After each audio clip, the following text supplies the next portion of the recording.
ላለፉት 5 ዓመታት ገዢው ፓርቲ የሚያጸድቃቸውን ህጎችና ፖሊሲዎች በጭፍን ሳልደግፍና በጭፍን ሳልቃወም ህዝባችን የሚገረፍበትን አለንጋ ያየሁ ድምጼን ሳላጠፋ የመንግስት አሰራሮችን ያለማወላወል ስተች እንዲሁም ለሀገሬ ይጠቅማል ያልኩትን ሐሳብ ሰነዝር ቆይቻለሁ። የዚህ የስልጣን ዘመን ትዕይንት መጋረጃ ከመዘጋቱ በፊት ግን የኢትዮጵያ ህዝብ ነባራዊ የኑሮ ሁኔታ የየዕለት ተግዳሮትና ጭንቀት እንዲሁም ይህንን አስቸጋሪ የኑሮ ሁኔታ የወለደውን የመንግስቱን መዋቅራዊ ድክመት የዚህ ዘመን የማይታበል የታሪክ እውነት አድርጌ በታሪክ ፊት ለመመስከር እወዳለሁ። ይህንንም ለማድረግ ማጠቃለያ አስተያየቴና ጥያቄ እንደሚከተለው አቀርባለሁ። 1. የ5 ዓመቱ የኢትዮጵያውያን ተግዳሮቶች። ክቡር ጠቅላይ ሚኒስትር ላለፉት 5 ዓመታት የኢትዮጵያ ህዝብ የከፈለው ዋጋ እጅግ የበዛና ከባድ ነው። እርስዎ ስልጣን ላይ ሲቀመጡ የገቡት የሰላምና የብልጽግና ቃል ኪዳን ነበር። በተግባር ግን ያየነው ተገላቢጦሹን ነው።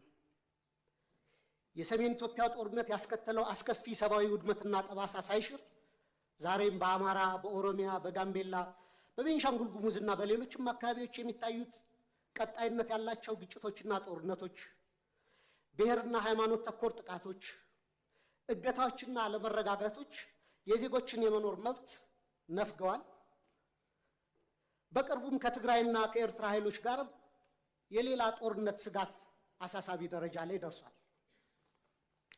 በፖለቲካው መስክም የፖለቲካ ምህዳሩ መጥበብ፣ የሀገራዊ ተቃርኖች መስፋት ወይም ፖለቲካል ፖላራይዜሽን፣ የነጻ ሲቪል ማህበራት መኮስመን፣ በጋዜጠኞችና በሚዲያዎች ላይ እገዳዎችና እክሎች ዜጎች አማራጭ ድምፅ እንዳያሰሙ አፍነዋቸዋል። በርካታ የፖለቲካ እስረኞችም ህገ መንግስታዊ የፍትህ ዋስትና ተነፍገው ይገኛሉ። ይህ አጠቃላይ የሰላም የጸጥታና የፖለቲካ ውድቀት የፓርቲው የተሳሳተ ፖለቲካዊ ፍልስፍናና ብሔራዊ አንድነትን በተግባር ማምጣት ያቃተው የመደመር ትረካ መዋቅራዊ ስብራት ውጤት ነው። 2. ስልታዊና መዋቅራዊ ስህተቶች። መንግስት የችግሮቹን ስራ መሰረት ትቶ ምልክቶችን ብቻ የመቀጥቀጥና በቁጥር ጨዋታ ህዝብን የማደናገር አካሄድ እየተከተለ ነው። በተላከልን የመንግስት አፈጻጸም ሪፖርት ላይ የሀገሪቱ ኢኮኖሚ በ2018 በጀት ዓመት 10.2 እንደሚያድግ፣ የግብር ገቢ 1.5 ትሪሊየን ብር መድረሱን፣ የሸቀጦች የውጭ ንግድ 11 ቢሊዮን ዶላር ማስገኘቱንና የውጭ ሐዋላ ፍሰት 7.7 ቢሊዮን ዶላር መድረሱ ተገልጿል። ነገር ግን እነዚህ የቁጥር ስኬቶች የዜጎችን የኑሮ እውነታ ፍጹም አይወክሉም። እንዲያውም መሬት ላይ ካለው እውነታ ጋር በጽኑ ይጋጫሉ። ምክንያቱም አንደኛ የኑሮ ውድነትና የዋጋ ግሽበት ከገቢያችን ጋር አልተመጣጠነም። ሪፖርቱ እስከ ግንቦት 2018 ዓ.ም አጠቃላይ የዋጋ ግሽበት 13.4፣ የምግብ የዋጋ ግሽበት ደግሞ 15% ደርሷል ይላል። ይህን ግሽበት ለመደጎም መንግስት 379 ቢሊዮን ብር ማውጣቱ ቢገለጽም በተግባር ግን ባለፉት ዓመታት የተተገበረው የማክሮ ኢኮኖሚ ማሻሻያ ዝቅተኛውን የማህበረሰብ ክፍል ለከፋ ድህነት በዳረገበት ሁኔታ ላይ እንገኛለን። ማሻሻያውን ተከትሎ የመጣው ሰማይ የነካ የዋጋ ግሽበት በሚሊዮኖች የሚቆጠሩ ዜጎችን የመግዛት አቅም ሙሉ በሙሉ አሳጥቷል። ይህንንም ተከትሎ ቋሚ ደሞዝ የሚከፈላቸው የመንግስትና የግል ድርጅቶች ሰራተኞች፣ ዝቅተኛ ገቢ ያላቸው የከተማ ነዋሪዎች፣ አነስተኛ ነጋዴዎች፣ አነስተኛ ይዞታ ያላቸው አርሶ አደሮችና አርብቶ አደሮች ወገኖቻችን በስውር ረሃብ ውስጥ ወድቀዋል። የቤት ኪራይ ከአብዛኛው ዜጎቻችን ወርሃዊ ገቢ በላይ ሆኗል። በአሁኑ ወቅት በሀገራችን መካከለኛ የሚባል የህብረተሰብ መደብ ጠፍቶ ጥቂት እጅግ የበለጸጉና አብዛኛው በድህነት የሚማቀቅ 2 መደቦች ሆነዋል። ሌላው የተደበቀ የሀገር ውስጥ ዕዳ መኖሩ በሪፖርቱ መረጃ መንግስት በበጀት ዓመቱ 1.13 ትሪሊየን ብር ብድር መልቀቁንና 91% የሚሆነውም ለግሉ ዘርፍ የተሰጠ ነው ይላል። ክቡራን የብሔራዊ ባንክ ገዥና የፋይናንስ ሚኒስትርን በተደጋጋሚ ላለፉት ዓመታት መንግስት አንድም ሳንቲም የንግድ ብድር ኮመርሻል ሎን አልተበደረም እያሉ ይናገራሉ። ይህ የውጭ ንግድ ብድርን ብቻ ነጥሎ በማየት እውነታውን የማደብዘዝ አካሄድ ነው። መንግስቶ በግምጃ ቤት ሰነድ እና በሀገር ውስጥ የዕዳ ዋስትናዎች አማካኝነት ከሀገር ውስጥ ባንኮችና ተቋማት በቢሊዮኖች የሚቆጠር ብር እየተበደረ መሆኑንና ይህም የሀገር ውስጥ የዕዳ ሸክምን በከፍተኛ ደረጃ እንዳናረው እና የግሉን ዘርፍ ብድር እንዳጣበበው ለምን ተደበቀ? በየጊዜው በዚሁ ፓርላማ የምናጸድቃቸው በቢሊዮኖች ዶላሮች የሚቆጠሩ የእርዳታ ብድሮች ኮንሴሽናል ሎንስ ለምን በሪፖርቱ አይካተቱ? የዕዳው ምንጭና አይነት መለወጡ ዕዳው መኖሩን ያስቀራል ወይ? ሪፖርቱ አሁንም ድረስ ከግል ዩሮ ቦንድ ባለቤቶች ጋር ያለው ድርድር ስላልተቋጨ ሀገሪቱ በከፍተኛ የዕዳ ቀውስ ውስጥ ያለች ወይም ዴት ዲስትረስ መሆኗንም ይሸሽጋል። በእርግጥ ይህን ጥያቄ ካስገባሁት በኋላ አዲስ ዴቨሎፕመንት እንዳለ በሚዲያዎች ተገልጿል። ሌላው የትምህርትና የማህበራዊ ዘርፍ መውደቅ አለ። በሪፖርቱ ላይ 26 ቢሊዮን ተማሪዎች መመዝገባቸው በስፋት ቢወራም የ12ኛ ክፍል ማጠናቀቂያ ፈተና ከወሰዱ ተማሪዎች መካከል 50% እና ከዚያ በላይ ማምጣት የቻሉት 8.7% ወይም 50 ሺህ ተማሪዎች ብቻ ናቸው። ይህም የመንግስትን የትምህርት ጥራት መዋቅራዊ ኪሳራ የሚያሳይ ነው። ክቡር ጠቅላይ ሚኒስትር 8.7% የማለፍ ምጣኔ በየትኛውም ዓለም ታይቶ የማይታወቅ ወይም 92% የመውደቅ ምጣኔ ከፍተኛ የትውልድ ብክነት ወይም ጀነሬሽናል ካታስትሮፊ ነው። እኔ የህይወቴን ግማሽ ጊዜ በማስተማር ነው ያሳለፉት በተለያዩ ደረጃዎች እና ኮመንሊ የሚባል አባባል አለ። መምህሩ ፈተና አውጥቶ ተማሪዎችን ማሳለፍ ካልቻለና ከወደቁ የወደቀው መምህሩ ነው የሚል ኮመን አባባል አለ በእኛ በአስተማሪዎች ዘንድና ይህን ያክል 92% የመውደቅ ምጣኔ ካለ እኔ ወድቋል ብዬ ማስበው ትምህርት ሚኒስቴር ነው።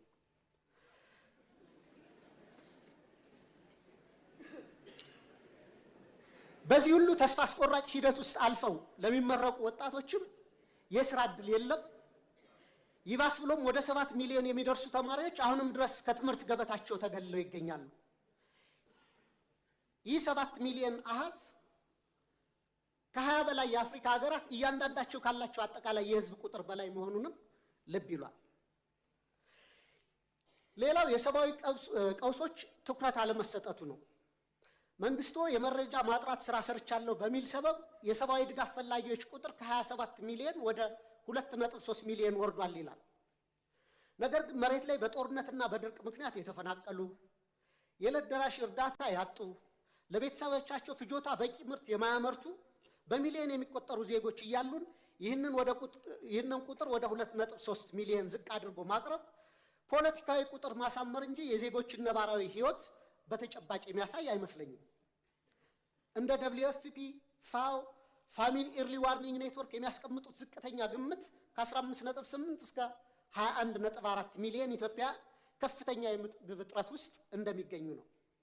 መንግስታዊ ካልከሩ ድርጅቶች ጋር በተያያዘም የእርዳታ እህል አቅርቦት እንዳያከፋፍሉ በመንግስት መከልከላቸውና ወደ ጥሬ ገንዘብ ድጋፍ ወይም ካሽ ትራንስፈር እንዲያተኩሩ ብቻ መገደዳቸው ተገልጿል። ይህም በገበያ ላይ ካለው የዋጋ ግሽበት አንጻር በርካታ ቤተሰቦችን ለከፋ የምግብ ዋስትና እጥረት የሚዳርግ ነው። የዓለም አቀፍ የገንዘብ ድርጅት እና የዓለም ባንክ በርካታ ገንዘብ ዶላር ወደ ኢትዮጵያ ኢኮኖሚ ኢንጀክት እያደረጉ ነው፣ ፓምፕ እያደረጉ ነው። ይህ መግባቱን ተከትሎ ደግሞ የመጣው ጊዜያዊ የማክሮ ኢኮኖሚ መረጋጋት ታይቷል። እሱ ጥሩ ነው።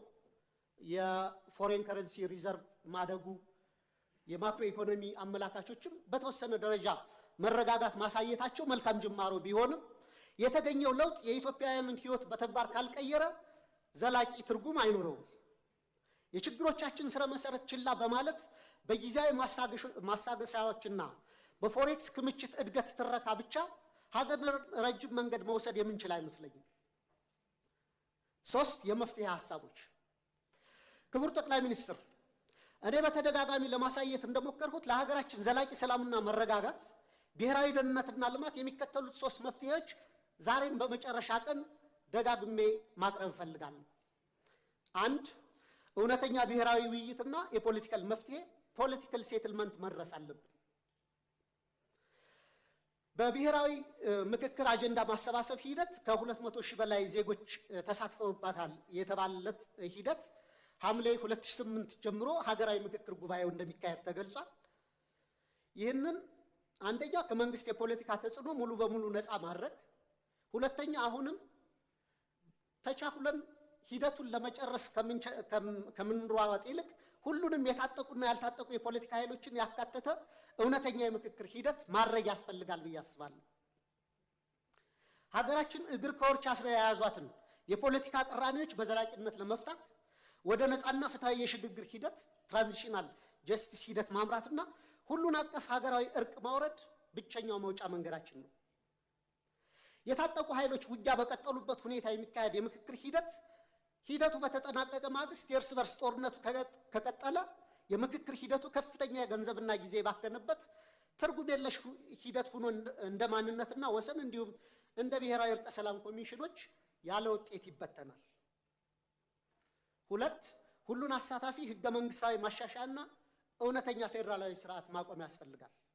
ሁሉም ዜጎች እኔ ነው የሚሉት ህገ መንግስት እንዲኖረን የህገ መንግስት ማሻሻያ ማድረግ፣ ውሳኔዎችን ከአንድ ማዕከል በኃይል ከመጫን በመውጣት የክልሎችን የራስን ዕድል በራስ የማስተዳደር መብት ሙሉ በሙሉ የሚያከብር ነገር ግን ሀገራችንን ከብሔር መከፋፈል ወይም ባልካናይዜሽን የሚያወጣና ሀገራዊ እድገትን የሚያሰፍን ሚዛናዊ የስልጣን ክፍፍል መፍጠር፣ የሀብት ክፍፍሉንና ፊዚካል ፌዴራሊዝሙን የፈጠሩት የሀብትና የልማት ኢፍትሐዊነትንም ማረም ያስፈልጋል።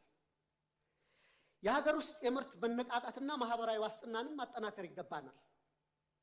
ትኩረቱን በኮሪደር ልማት፣ በሎጆችና ሪዞርቶች ግንባታና በወንዝ ዳር በፓርኮች ግንባታ ላይ ያደረገውን አካሄድ ገታ በማድረግ ለሀገር ውስጥ መሰረታዊ አምራች ኢንዱስትሪዎች ክሪቲካል የሚባሉ ኢኮኖሚያችንን በደንብ ሊያነሱ የሚችሉ ብረት ማውጣትና ማቅለጥ፣ ሜታለርጂ፣ የማሽነሪ ኢንጂነሪንግ፣ የነዳጅ ማጣሪያ አስታውሳለሁ። የነዳጅና ማዳበሪያ ማጣሪያ ፕሮጀክቶች ከመጀመራቸው ከ6 ወር በፊት ክቡር ፋይናንስ ሚኒስትሩን ለምን እነዚህን ፕሮጀክቶች አናስብም እያልኩ እየጠየቁ ነበር እና ያኔ በጀቱ በጣም ከባድ ነው በእኛ አቅም አንችልም እየተባለ ነበርና አሁን የናቹራል ጋዝ ማውጣት ፕሮሰስ መጀመሩ በሱ ደስተኛ ነኝ። ግን ጎረቤት ሀገሮቻችን አሁንም ነዳጅ ያመርታሉ።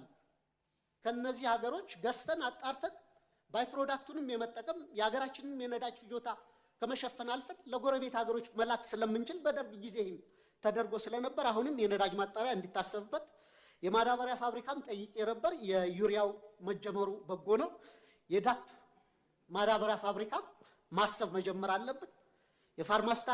የፋርማሲውቲካል ኮምፕሌክስ፣ ምግብ፣ ዘይት፣ ቴክስታይል ወዘተ እነዚህ ፋብሪካዎች ላይ መስራት ያስፈልገናል። እንደ ባቡር፣ ሀገር አቋራጭ ፍጥነት መንገዶችና የኃይል ግንባታ፣ ለመስኖ መጠጥና ለተለያዩ አገልግሎቶች የሚውሉ መልቲፐርፐስ ግድቦች፣ ዘመናዊ ግብርና፣ የመኖሪያ ቤቶች ግንባታና ለምግብ ዋስትናና ለድሆች የሚሆን ጠንካራ ማህበራዊ የደህንነት መረብ መዘርጋትም በቀጣይ ሊታሰብበት ይገባል።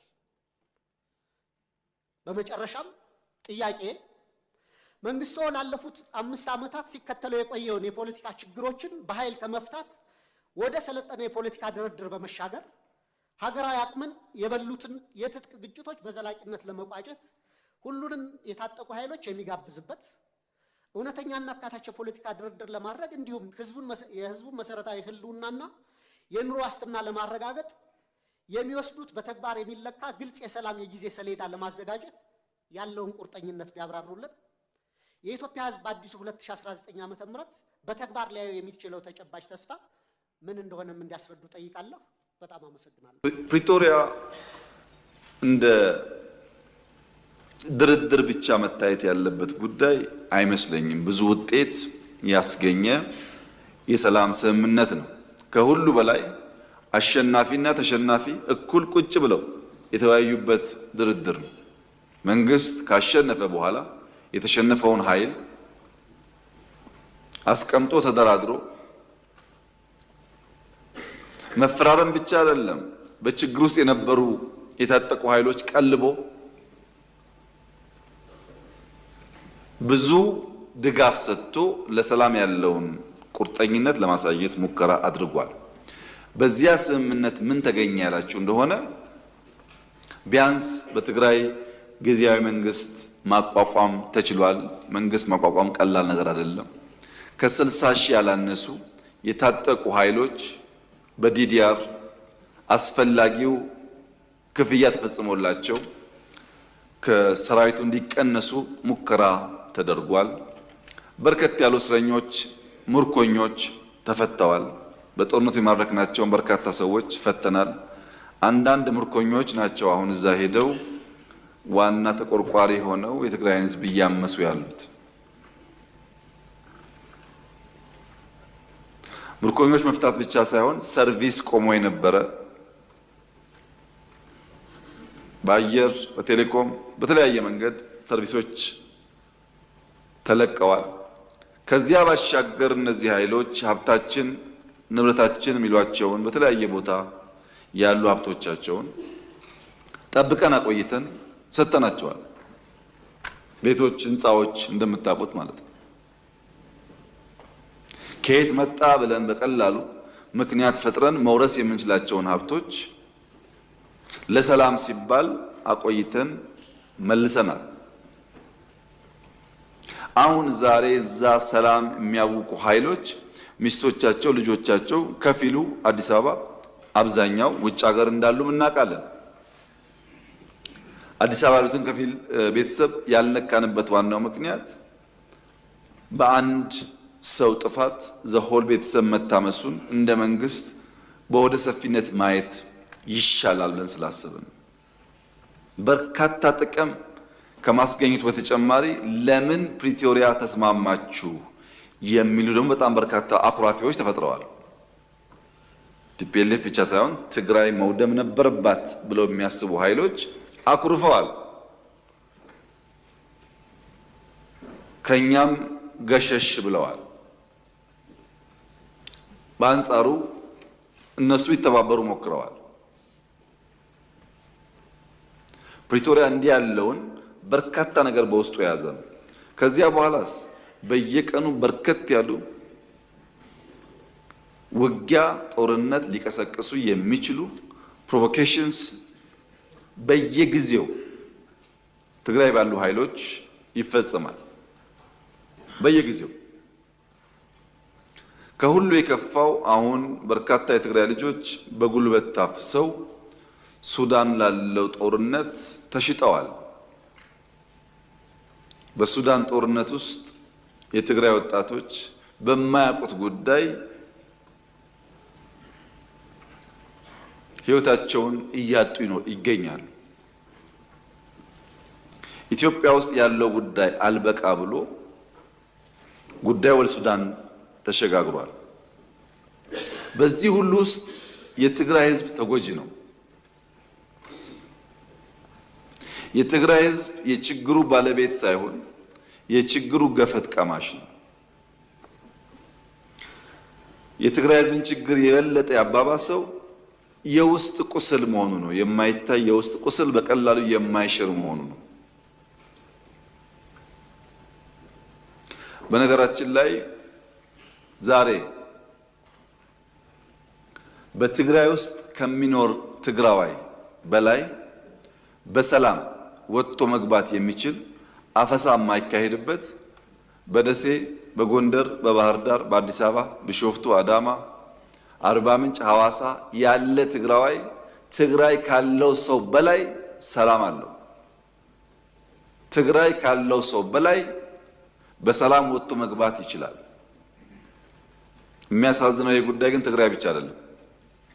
አማራ አካባቢ የሚንቀሳቀሱ ኃይሎች ለአማራ ሕዝብ ሰላም፣ ደህንነት፣ ጥቅም እንታገላለን ብለው የሚሉ ኃይሎች በሚንቀሳቀሱባቸው አካባቢዎች ካለው የአማራ ተወላጅ ይልቅ ኦሮሚያ፣ ደቡብ፣ ሶማሊያ ያለው አማራ ሰላም አለው። እነዚህ እንታገላለን የሚሉ ኃይሎች ያሉበት አካባቢ የበለጠ ፍራቻ፣ የበለጠ ግድያ፣ የበለጠ ዘረፋና መታገዶች አሉ። ኦሮሚያ አካባቢ ለኦሮሞ እንታገላለን ብለው የሚምሉ የሚገዘቱ ኃይሎች ከሚንቀሳቀሱበት አካባቢ በላይ በአማራ ክልል የሚንቀሳቀስ፣ በሶማሌ የሚንቀሳቀስ፣ በአፋር የሚንቀሳቀስ ኦሮሞ የተሻለ ሰላም አለ። ዜጎች በገዛ ቀያቸው መንደራቸው በገዛ ልጆቻቸው እየታመሱ ይገኛሉ። ከቀያቸው ሸሽተው መኖር የተሻለ ሰላም የሚያገኙበት እየሆነ መጥቷል። ከህዝብ ተነጥሎ ህዝብ አስለቅሶ ህዝብ ዘርፎ የሚደረግ ትግል ደግሞ የትም ማድረስ እንደማይችል ከታሪኮቻችን መማር የምንችል ይመስለኛል። ፖለቲካ ሰለባ ነው ትግራዋይና ኢትዮጵያውያን የሆኑት። መጥረቢያ 3 አክተሮች አሉት። አንደኛው አክተር ከብረት የሚሰራው የሚቆርጠው የተሳለ ነገር፣ ሁለተኛው አክተር ተጣሞ እዚያ ውስጥ የሚገባው እንጨት ነው። ሶስተኛው አክተር እንጨቱን ይዞ የሚቆርጠው አካል። የመጀመሪያው ብረቱ የተሳለው መጥረቢያ ምንም ዓላማ የለውም። የእንጨቱን ዓላማ ይፈጽማል። እንጨቱ ሲያዘው ብቻ የእንጨቱን ፍላጎት የእንጨቱን ዓላማ ፈጻሚ እንጂ የራሱ ሐሳብ የራሱ ዓላማ የለውም። እንጨቱም የያዘውን እጅ ወደ መራው የሚሄድ በያዘው እጅ የሚታዘዝ የያዘውን እጅ ፍላጎት የሚመልስ እንጂ የራሱ ዓላማ የለውም። ቲፒኤልኤፍ እንደ መጥረቢያ ነው። መያዛው እንጨት እንደ ሻዕቢያ ነው። ዋናው አዛዦች ባለጉዳዮች ሌሎች ናቸው። ከመጥረቢያው ጋር ከብረቱ ጋር ብንጋጭ እንጨቱ እስካለ ድረስ ከእንጨቱ ጋር ብንጋጭ እንጨቱን የሚያዘው ሰው እስካለ ድረስ ዘላቂ ሰላም አናገኝም።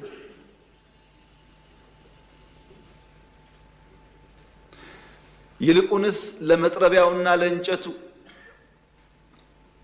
ያለኝ ምክር የኢትዮጵያ ሰላምና እድገት ይበልጥ ተጠቃሚ ያደርጋችኋል፣ የሚልካችሁ አካል መጠቀሚያ ያደርጓችኋል እንጂ ምንም ፋይዳ የለው የሚል ሲሆን፣ በእኛ በኩል ግን ዝግጅቱ ኢትዮጵያ የሰላሟ መደፍረስ ምንጭ የት እንደሆነ ስለምናቅ ከምንጩ የሚነሳውን ማንኛውም ትንኮሳ ለመከላከል የሚያስችል ቁመና በመፍጠር ላይ የምንገኝ መሆኑን ለተከበረው ምክር ቤት መግለጥ እፈልጋለሁ። የኢትዮጵያን አንድነት የኢትዮጵያን ሉዓላዊነት አደጋ ውስጥ ሊያስገባ የሚችል ማንኛውም ነገር ከመጣ ለመከላከል የሚያስችል ቁመና እንዳለን ላረጋግጥላችሁ እፈልጋለሁ።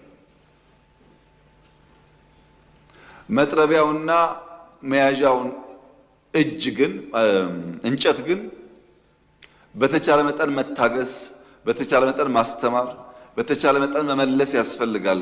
ጉዳቱ የጋራ ስለሚሆን ታስታውሱ እንደሆነ ባለፉት 5-6 ዓመታት የነበረው ፖለቲካል ዲስኮርስ ኢትዮጵያ ያለቀላት፣ ኢትዮጵያ ልትፈርስ ነው፣ ኢትዮጵያ ልትወድቅ ነው የሚል ነበር። ኢትዮጵያ አትወድቅም ብዬ በተደጋጋሚ አነሳላችሁ ነበር። ኢትዮጵያ አትወድቅም አይደለም አሁንም እላችሁ፣ የወደቁ ታነሳለች።